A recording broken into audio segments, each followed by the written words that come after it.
نعوذ بالله السميع العليم من كل شيطان رجيم بسم الله الرحمن الرحيم الحمد لله والصلاة والسلام على رسول الله صلى الله عليه وسلم سبحانك لا علم لنا إلا ما علمتنا إنك أنت العليم الحكيم رب اشرح لي صدري ويسر لي أمري واحلل عقدة من لساني يفقه قولي اللهم إنا نسألك علما نافعا ورزقا طيبا وعملا متقبلا ربي زدنا علما يا كريم.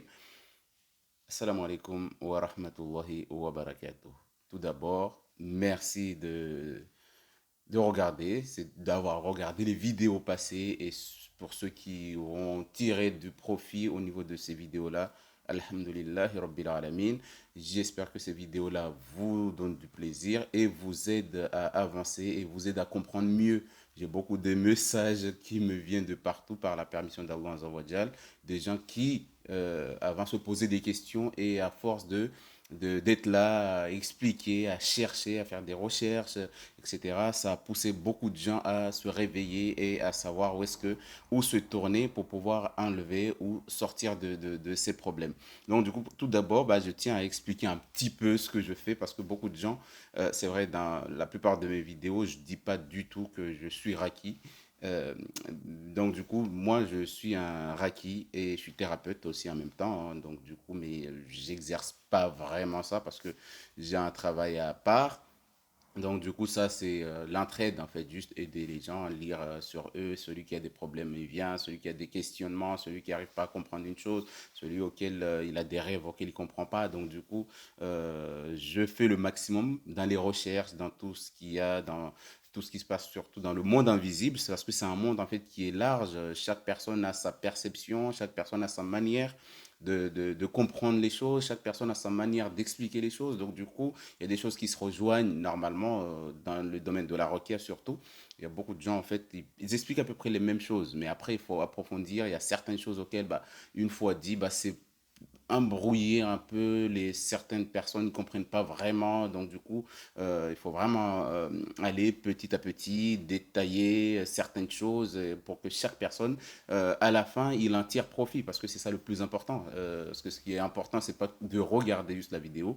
Il y a certains qui se sont abonnés, ils ont à chaque fois qu'il y a une vidéo, alhamdoulilah, ils ont des notifications, ils ont tout ça, mais moi c'est pas tout ça le but c'est que une fois je suis plus là, je suis mort, je suis, enfin, les Rakis actuels qui sont là, ils sont morts, bah, il faut qu'il y ait des gens, en fait, même s'ils sont pas Rakis, mais qui arrivent à se soigner et à pouvoir aider, à expliquer et à donner des solutions aux gens de la famille, surtout, hein, les gens de votre famille, etc., etc. Donc, du coup, moi, je fais la requête aux gens, ok?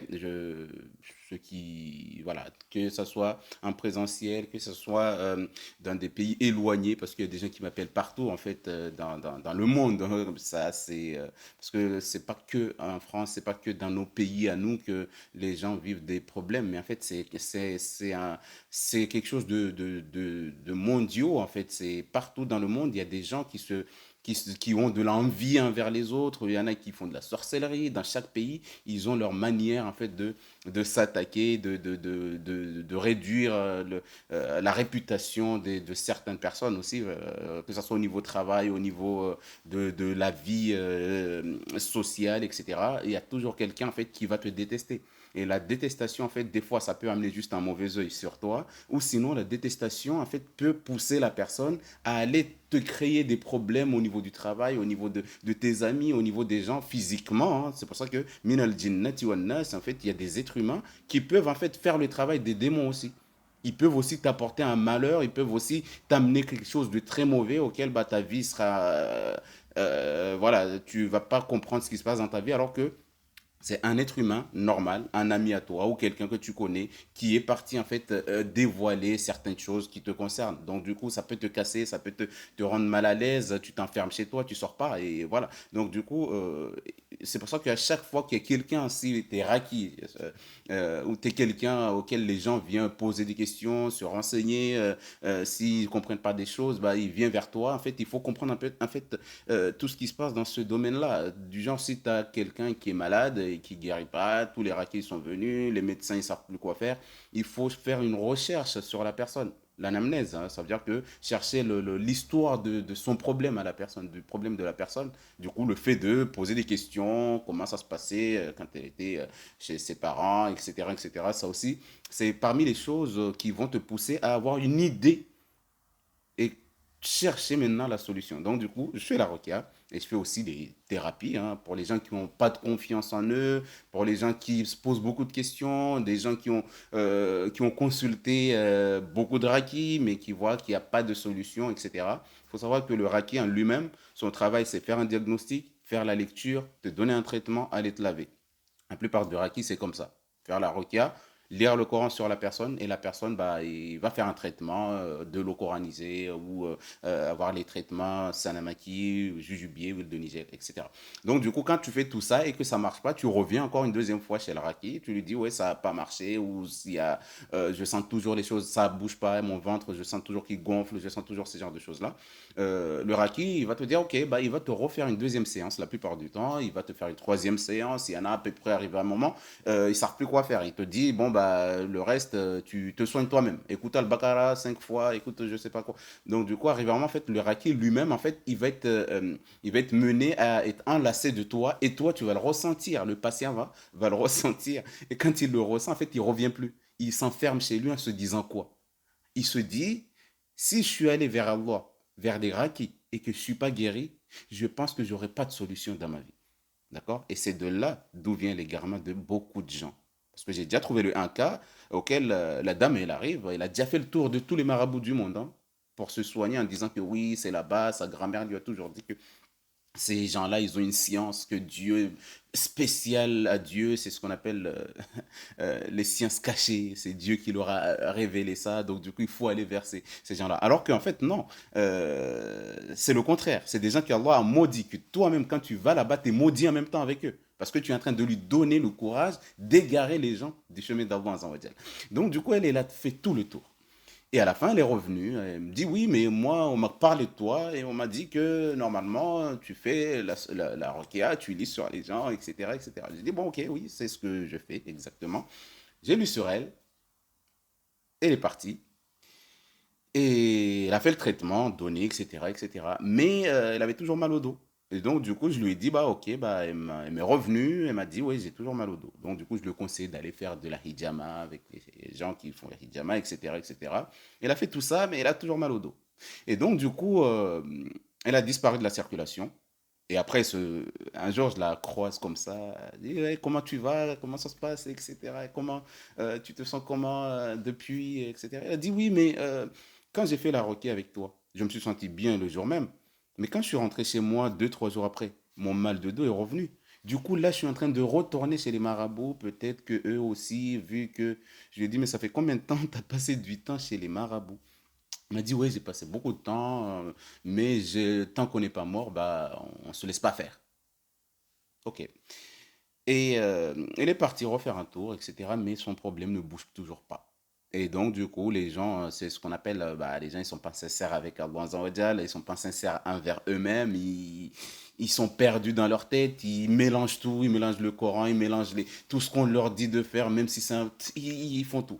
Et à la fin, bah, quand je l'ai croisé encore en lui posant les mêmes questions, comment tu te sens? Oui, mais j'ai toujours mal au dos, etc. Après, je lui ai dit, bah, quand c'est comme ça, il faut aller voir le médecin.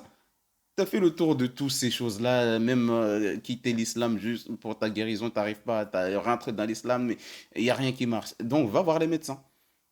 Et il va voir le médecin lui dit en fait, à force qu'elle travaille avec un travail physique, en fait, ça a usé en fait la partie auquel elle a la douleur. Donc, du coup, il n'y a plus rien à faire à l'hôpital. On lui a dit ça. Mais en sortant de là, malgré que c'est l'hôpital a vu, parce qu'une maladie que l'hôpital ne voit pas, on peut dire, bon, c'est lié au mal occulte, il y a la sorcellerie, il y a des djinns, etc., etc. Mais elle, on lui a dit, mais le travail que tu fais, vu que c'est physique, en fait, à force de faire ça pendant 25 ans, ça a usé à l'intérieur de toi. Il faut te reposer, il faut faire une opération pour réparer ces genres de choses-là, ça va être compliqué à guérir. Et elle a dit non, non, non, non, moi, j'ai pas envie de faire une opération, moi, je préfère aller me soigner. Du coup, elle a perdu beaucoup d'argent, beaucoup d'énergie, le temps est passé et elle se retrouve avec un problème physique auquel c'est les médecins qui doivent lui enlever ça. D'accord? Donc, c'est pour ça que le mieux, quand tu veux attaquer un problème d'une personne, tu vois que la personne te dit toujours, ouais, j'ai tout fait, j'ai vu plein de médecins, j'ai vu des rakis et ça marche toujours pas. Il faut essayer de chercher l'histoire de son problème, l'histoire de la maladie. Hein. Une fois que tu as l'historique de la maladie, si c'est un problème psychologique, on va prendre aussi l'exemple d'une personne sa femme l'a mis dehors.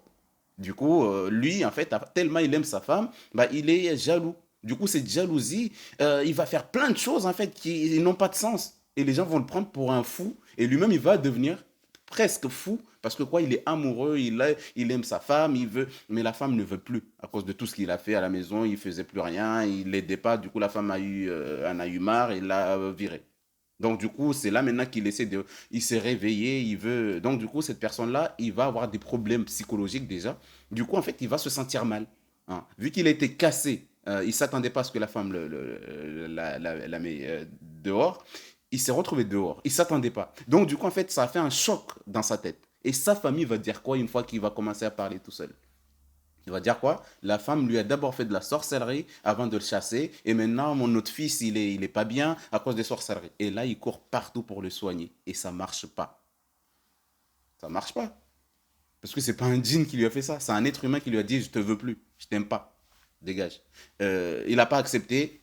Psychologiquement, il est atteint. Donc, du coup, cette personne-là, tout ce que tu vas lui faire, tu peux lire tout ce que tu veux. Vu que c'est physique, il faut que ça soit traité physiquement. C'est ça, en fait, ce que les gens, en fait, ils mélangent et beaucoup s'égarent à partir de là en disant que le Coran même n'a rien fait sur lui. On lui a lu le Coran, on lui a fait la requête 50 fois. Tous les rakis, 50 rakis sont venus lire un par un. Et il n'y a rien qui change. Pourquoi? Parce qu'en fait, à chaque fois, les gens viennent, bah, ils te disent, t'as quoi?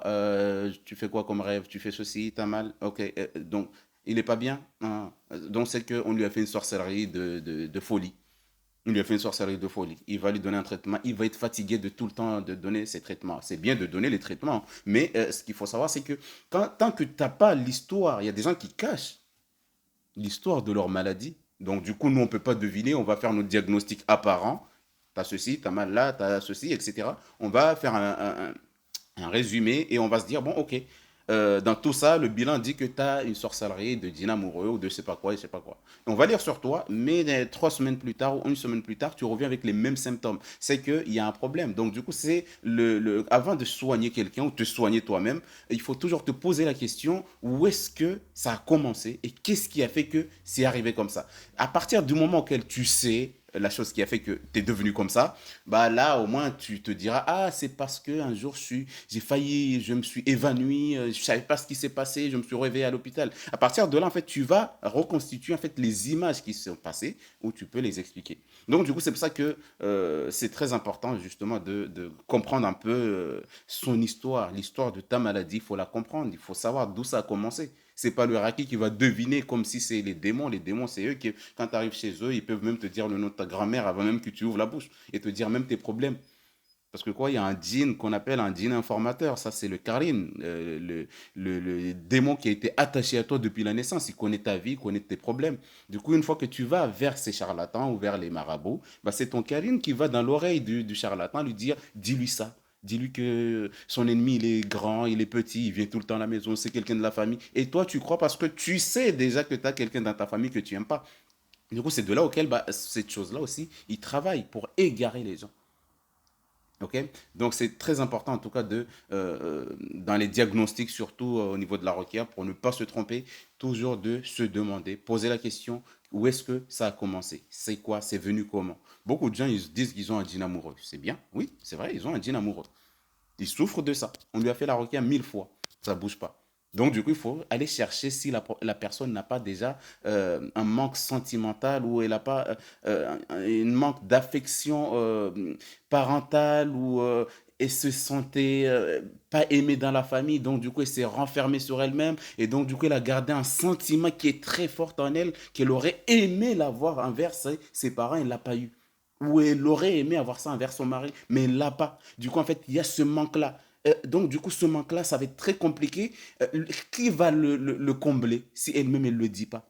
si elle-même ne reçoit pas cet amour qui s'attend, qui vient de sa maman, de son papa peut-être, ou de ses frères, En fait, parce que l'être humain, pour être équilibré, en fait, il a besoin de l'amour de sa maman, de son papa, de l'amour de ses frères et sœurs. Il en a besoin, même si on ne donne pas, on montre pas à nos sœurs qu'on les aime, etc. Bon, mais il y a toujours on est là, on soutient, malgré que des fois, il y a des hauts et des bas dans une famille, c'est normal.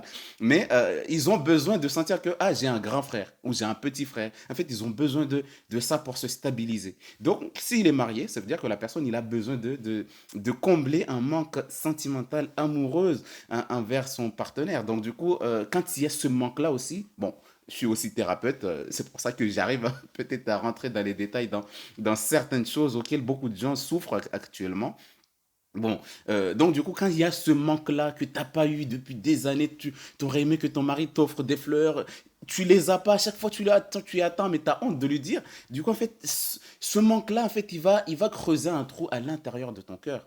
Du coup, tu auras ce manque-là que tu as besoin d'une chose. Mais comme tu n'as pas cette chose-là, bah, qui va le combler? C'est le Karine. Le démon qui était attaché à toi, il sait ce que tu as besoin.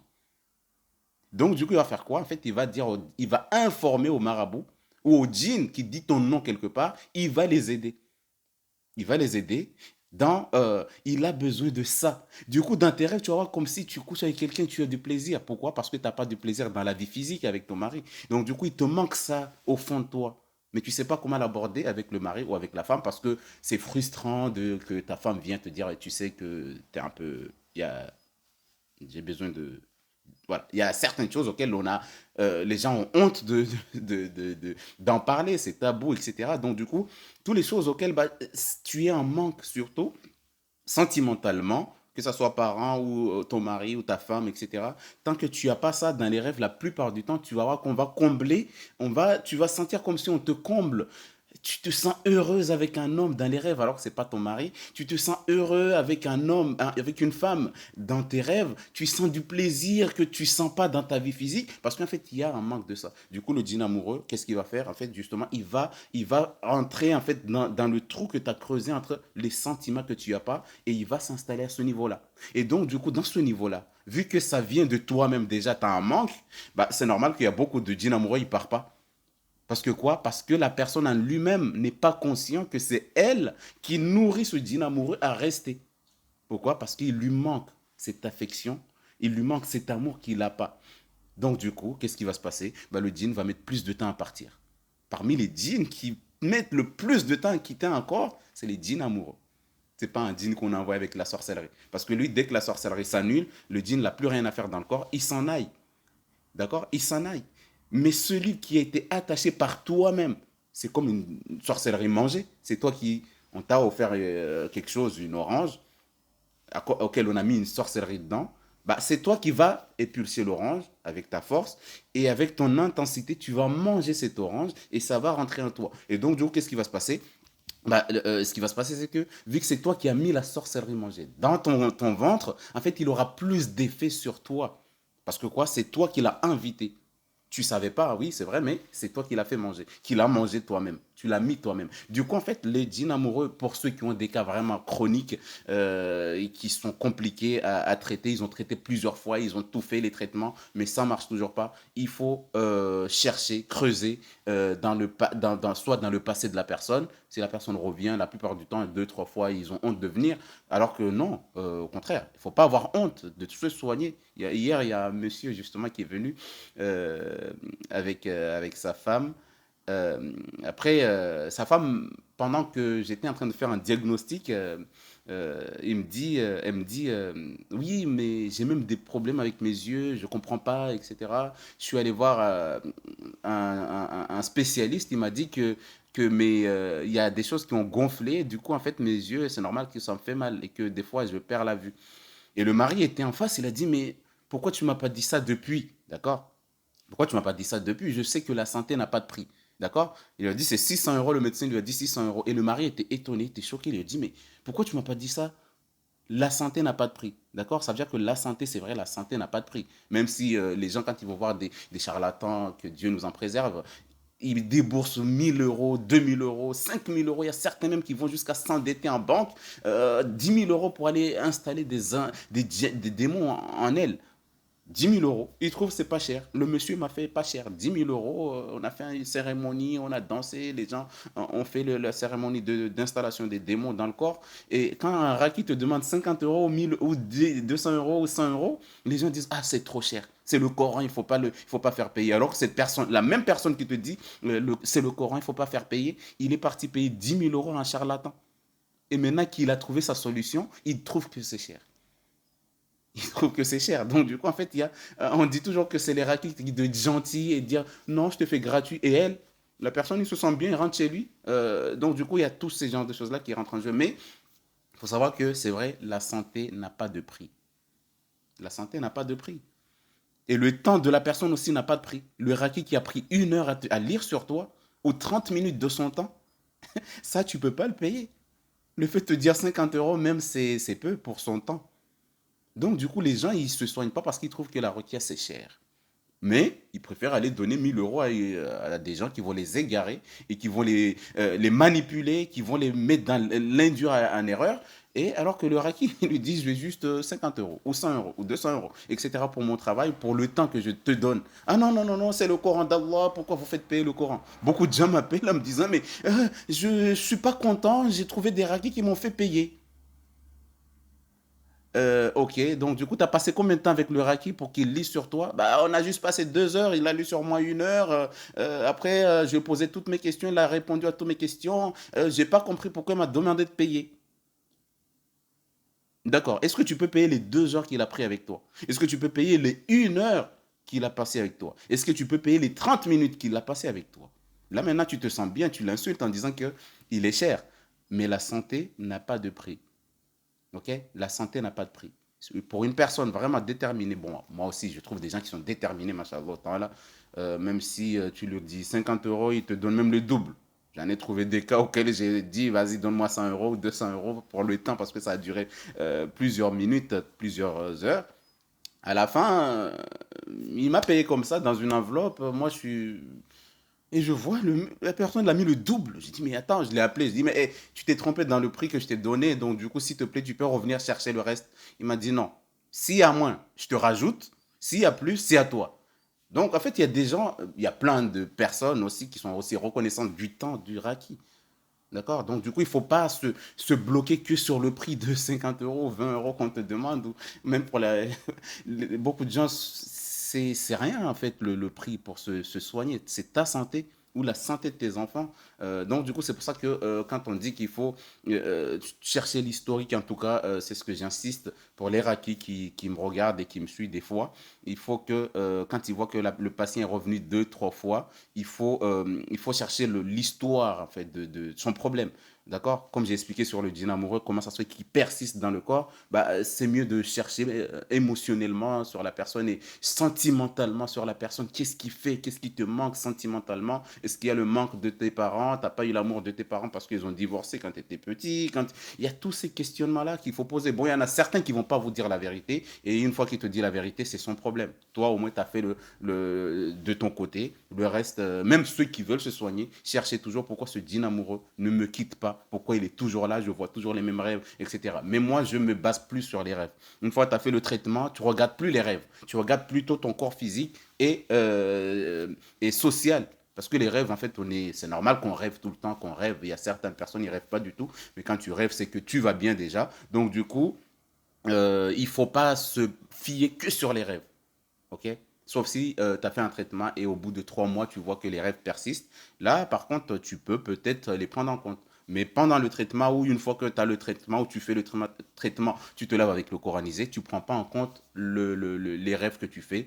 Ce qu'il faut prendre en compte, c'est les douleurs que tu avais, de la façon dont ça se passait au travail, la façon dont ça se passait à l'école. C'est ça qu'il faut regarder, mais pas les rêves. Parce que les rêves, on ne peut pas les effacer, c'est la mémoire en fait qui garde d'abord les choses au fur et à mesure. Bah, c'est normal que tu fais à peu près toujours les mêmes rêves pendant que tu fais le traitement jusqu'à ce qu'un jour, peut-être, Inch'Allah, si Dieu le veut, bah, tout part. Mais il faut plutôt, le diagnostic que tu dois faire, c'est plutôt dans ton corps physique, Inch'Allah ta'ala. J'espère en tout cas que cette vidéo va vous aider à ouvrir les yeux dans certaines choses aussi.